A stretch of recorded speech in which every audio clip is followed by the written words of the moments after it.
We decided to do fruit kebabs as our final project and the way it affects children's independence and creativity. I'm Ava Johnson.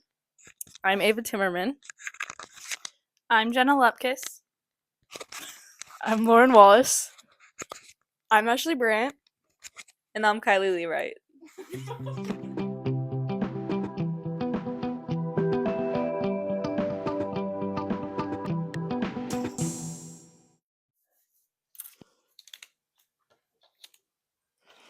Here you go, try this new fruit. Thank you. That's disgusting. Oh my gosh, do you want some grapes? They're my favorite. Absolutely not. They're disgusting. Okay.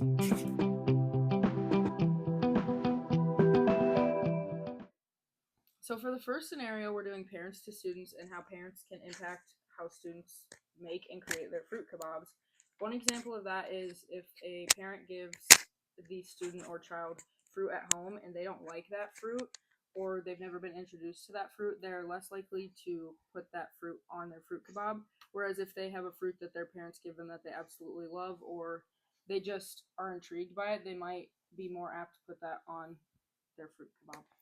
This demonstrates the parents and the child using the IP approach.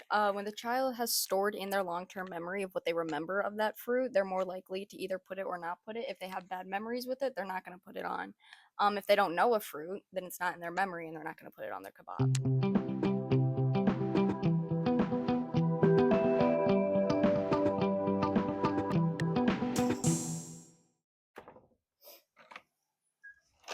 Okay, class. Today we're going to be making fruit kebabs.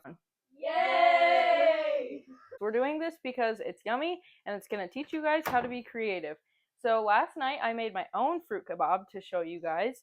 And my first fruit that I put on was apples because I love apples. I have an apple tree at my grandparents' house, so I've been around them forever. They're the best fruit. Try them. Then I added bananas. Need some potassium. I added an avocado because it's my nickname from my siblings. And I added a strawberry because I just like strawberries. I added grapes because I think grapes are yummy. And I added an orange because I like the color orange. Okay, students, so for our materials today, we have fruit kebabs or kebabs. Please do not poke each other with them.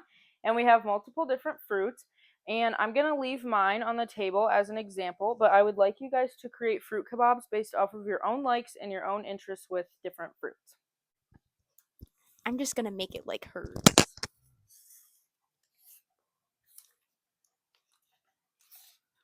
Look, I'm all done. Oh, it looks exactly like mine.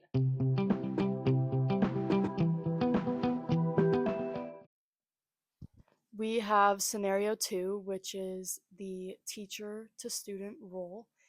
And in this, the teacher will give examples to the class of what they're supposed to do, but too much scaffolding can be bad because it can harm their independence and creativity, and they might copy off of what the teacher did for their own example. All right. So in this scenario, we said that it fits in with the social cognitive theory because teachers who are less controlling over students and let students have freedom as they make their own fruit kebab they're building children's independence through the social cognitive theory, which is when individuals have cognitive control over their own behaviors. And they also have the belief that they can perform the action. In this case, it's building the fruit kebab.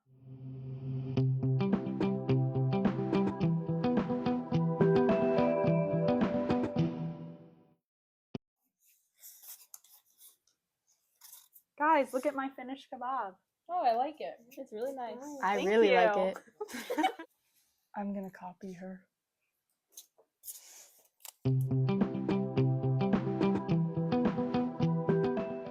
For scenario 3, which is peers and peers interactions, the way students interact with one another is important for independence and creativity, whether they're friends or not. They might feel more confident and comfortable around other people, around certain peers than other peers, and that can influence whether whether or not they're comfortable with the way that they made their kebab or if they're going to change it based on who they're around. And this shows the Vygotsky theory, which students can learn off of each other, and so their peers can influence the way a student decides to make their fruit kebab.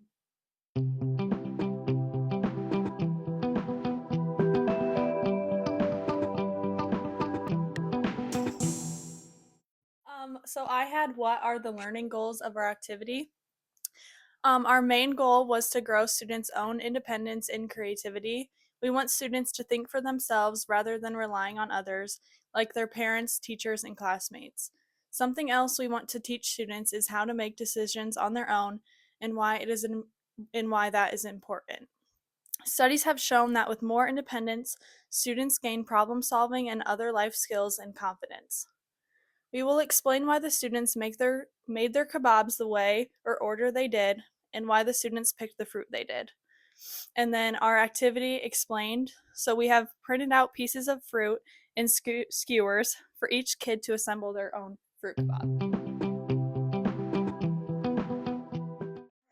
Similar and different characteristics of targeted audience. One major difference for students is their home life. Ones who might be less fortunate at home can either save food for others because they are used to having limited resources, or they can take more food because they are hungry. Students who are more privileged and have food at home may complain about the food options compared to those who are hungry and will eat anything just to fill their stomachs. There are also privileged students who would save the fruit for people because they have enough fruit for themselves.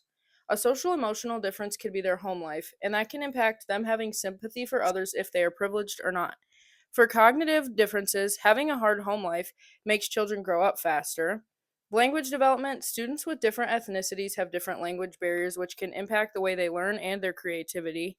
And a similarity is they're all young kids, they all have low attention spans, and they all like yummy snacks and fun activities. I did diversity. So classrooms have all sorts of ethnicities. So ELL, which is English language learning, has to be accounted for when creating an activity like making fruit kebabs.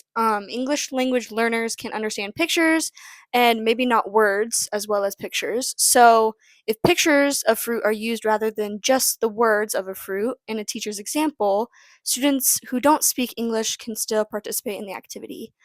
When the goal is to strengthen independence and creativity, being aware of certain difficulties for students, such as not knowing the language, and working to make it possible for those students to make their kebabs without someone having to tell them what the fruits are, is beneficial for all students so that they can all participate. So putting the three rules together and how they kind of work with one another to promote independence and creativity with the parents and the teachers, they can work together to strengthen independence, where parents can encourage their children to figure out whether they like a fruit or not, instead of just giving them certain fruits and expecting their children to only eat those fruits. The teachers can refrain from using examples and letting the students independently make their own choices on which fruits they want to put into their kebabs, which can promote creativity as well. For teachers and peers, they can work together to strengthen children's creativity, where teachers can encourage students to work with one another to capture different ideas or patterns so that they can use other students' ideas to promote their creativity as well. And students can talk to one another and ask questions about why someone else made the kebab the way they did, and then they can explain why they made their kebab the way they did. For parents and peers, they can work together to develop both independency and creativity by having the children work with one another outside the classroom, having them interact with each other through playdates or sports or clubs or extracurriculars allows the students to get comfortable with one another, and they're more likely to share their ideas and be confident in their choices and not switch up because they're peer pressured by their peers. Okay, how each role can help students with creativity and independency. The parent role, parents know their child the best and have a connection with them to where their child looks up to them and sees them as a role model. So parents can help nurture their child's creativity and independence by encouraging them to do things on their own in their own way. For the teacher role, When the teacher is introducing this project, they can give instructions without giving an example. This way, students have to utilize their creativity and do it on their own instead of copying off an example. For the peer role, working with peers on this project, students can get inspired by others' ideas and shape them into their own creation. These are 3 quotes from the Vygotsky that incorporate with the 3 roles we have. So teacher to student to student, and parent to student. So the reading for teacher to student says, in other words, students should be given frequent opportunities to express understanding and learning tasks fine-tuned by the teacher to address individual capabilities by Sam Mayveris. And this is saying that being aware of the zone of proximal development is important so students are able to get the support they need. But keeping them as individual as possible also helps their independence. The second reading is student to student.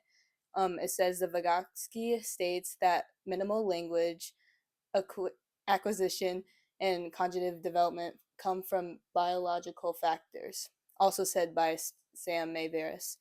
This says that while independence is important, being able to interact with peers and understand different cultures and ideas can help those students' creativity. And the last reading, also by Sam Mayveris, is Parents to Student. It says the concept of scaffolding, which is heavily dependent on verbal instruction, may not be as equally useful in all cultures for all types of learning. And this says that parents raise kids differently in many ways. The way each individual student is raised causes differences in their thinking instead of parents only teaching their children the way they are taught. Parents could also allow their children to think on their own with guidance. Okay. So how do we incorporate fruit kebabs into the conjugative theories? For peers, we thought of the Vygotsky theory, which students can learn off of each other, so peers can influence the way a student decides to make their kebabs. The second one is teachers. We thought of the social conjugative theory, which is giving an example to those students they can make their own type of kebab and they can use it as a reference to their own, and individuals believe that they can do the kebab activity. And then lastly, parents are the IP process approach, which is what the child has stored in their long-term memory from what they see at home can affect what they choose to put on their kebab. If they don't know a fruit, they might not put it there.